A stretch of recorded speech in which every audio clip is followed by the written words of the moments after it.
Dabo said, quote, if people have a problem with that, I don't really care. It's my poll. He then added, quote, it's not that they're not good enough. I just don't think it's right that 3 teams have to play 13 games to be the champion and 1 team has to play 8. There's a lot here. Shannon, how much of an advantage will it be for Ohio State that Dabo ranked them 11th? Well, I think the thing is that, for me, coaches use whatever they can, Skip, to motivate their team. And I'm sure Ryan Day said, you know why he didn't want to see us? Because he knows we can beat them. That's why he didn't want to see us. He didn't want to. Nobody wants us to be in the playoffs because they know what we represent. But the reason why that normally coaches, Skip, they're like, yeah, you know, you give them all the credit and you build them up. This is a very good team. They're well coached. They got a lot of good players over there. But that's not what Dabo did. Dabo believes that his team is better. So I'm writing checks that my team has to cash. Like you tell the story how Jimmy called a radio station and said, yeah, we're going to beat the brakes off the 49ers. Because he knew. Exactly. They were just better. At the end that was Troy Aikman versus Steve Young. Okay. But, Skip, at the end of the day, you can motivate Coach Day, can do whatever he wants. But you better find an answer to Trevor Lawrence. He's the real deal. And what he do last year, he took off running on you. He got a big touchdown with his legs. So you got to count, not only must you count for him for his arm because he can throw the football. He's going to be the #1 pick in the draft. But he got great legs. Now, Tony Elliott, the offensive coordinator, has COVID. He's not going to call the plays. So that might be a little influx. But for me, Skip, I think Clemson is the better football team. And Justin Fields has struggled the last 3 weeks. The first 3 weeks, he's completing 87%, over 300 yards passing, and everybody had him. He's the slam dunk #2 pick. Over the last 3 games, Skip, 2 of the 3 games, he's been under 200 yards passing and completing about 58%. So it's forcing evaluators to go back and look, maybe we've been overlooking something. Maybe we were too quick to jump on this bandwagon. But I just think Clemson is the better football team. I believe they beat Ohio State. And I believe this comment from Dabo, this point of view, this position that he took will come back to haunt him tomorrow. You taking Ohio State? I'll take the points. No! You don't get no points. If Dabo's team wins, he was right.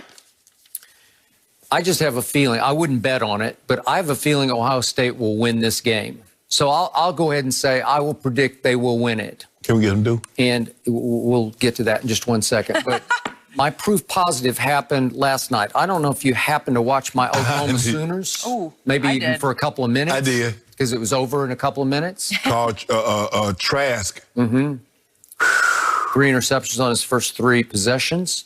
Yeah. You know why? My defense is the best it's been in at least 10 years. Baker didn't have this defense. Kyler didn't have this defense. Jalen did not have anywhere near this kind of defense that they're playing right now. So we ain't gonna mention all them All-Americans that opted out for Florida, huh? Okay. There was one for sure, and that would be Kyle Pitts, the 6'6" leading receiver. Who's just gonna win the Mackey Award. He got and the first tight end to ever be nominated for the Biletnikoff Award because he's so good. And that running back. Okay, but for proof positive, I give you to make my case that a kid for Florida, whose name I'm not going to mention, before the game, he said that they're not on our level. Speaking of SEC versus Big 12, they're not on our level. Every Oklahoma player I heard last night after the game, they wanted to talk about that quote. We showed we are on this level. This was an even Steven matchup. You know, even Spencer Rattler tweeted about it right after the game because they took it very personally. These are just kids playing a grown man's game. On big national TV stages, and they were extremely motivated last night to put Florida back in their place. The thing is, the question that I have, Skip, and like Dan Mullen said, we could have opted out. Well, you probably should, with some of your key, but it just goes to show you, Skip.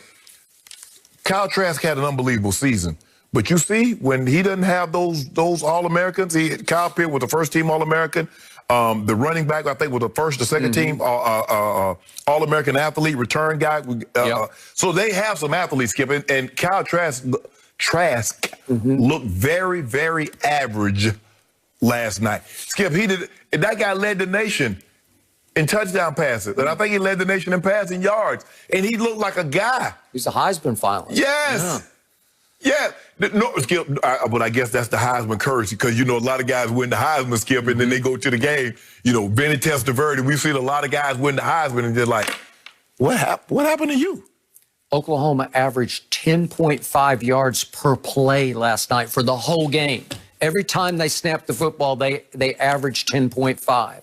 They had 684 total yards and rushing 435. Todd Grantham, the defensive coordinator is some trash. Okay, well, he's been on the hot seat. Well, I don't know. Okay. Did you see what Alabama did? Yep. No, we got that stink. Do you know what Oklahoma would do to Alabama? Do you know why Oklahoma should be in place of Notre Dame in this place? We would actually have a watchable game because it would be a shootout. Skip, don't do that. Listen, Skip, we loaded. Hey, Spencer Rattler has much more arm talent than Baker or Kyler or Jalen has. Skip.